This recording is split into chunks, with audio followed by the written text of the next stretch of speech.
Ginsuportahan sa Integrated Bar of the Philippines o kun IBP nga legal and valid ang sesyon sang Senado nga ginhiwat sa Hunyo 3 kung sa diin nagpungko si Senator Sherwin Gatchalian bilang Senate President pro tempore kag ginislan ang committee chairmanships. Sa ila pahayag ginbasehan sang IBP ang Article 6 Section 16 sang 1987 Constitution kag ang kaso nga Avelino versus Cuenco sang 1949 sa pagpamato nga legal ang pag-reconstitute sang Senado sang Miyerkules. Suno sa IBP nga mo ang mandatory nga organisasyon sang tanan nga abogado sa Pilipinas, ginsiling nga ang tanan nga tikang resolusyon kag desisyon nga ginhimo sa among sesyon lakip ang pagpili kay Gatchalian bilang Senate President pro tempore kag ang pagpili sang bago nga mga chairman sang komite ginakabig nga opisyal nga mga buluhaton sang Senado sang Republika sang Pilipinas bangod sa ginatawag nga presumption of regularity sa pagtuman sang opisyal nga mga katungdanan.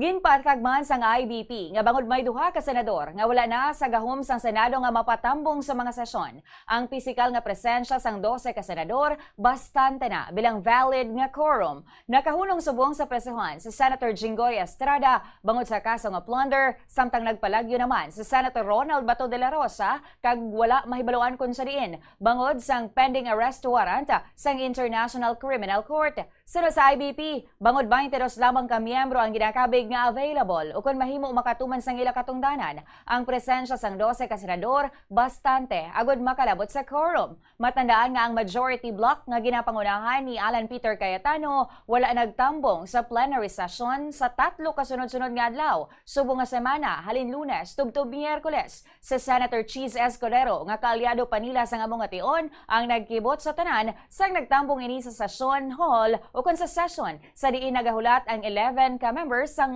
minority gani nga nakalabot sila sa quorum. Samtang sa press conference naman kahapon ginpahayag ni Senator Alan Peter Cayetano nga siya gihapon ang nagapabilin nga Senate President apisar sang bag-o nga move sang block ni Gatchalian.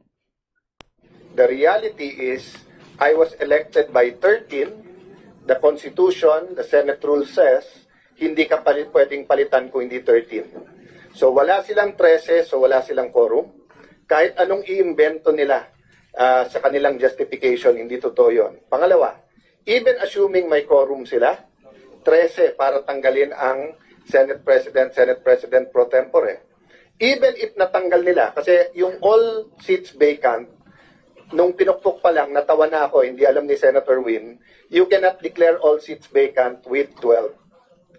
You can declare all seats vacant below the Senate President and Senate Pro Tempore with 12. Pero hindi pwedeng Senate President. So dapat, ang pinukpok ni Senator Win is that the motion is lost.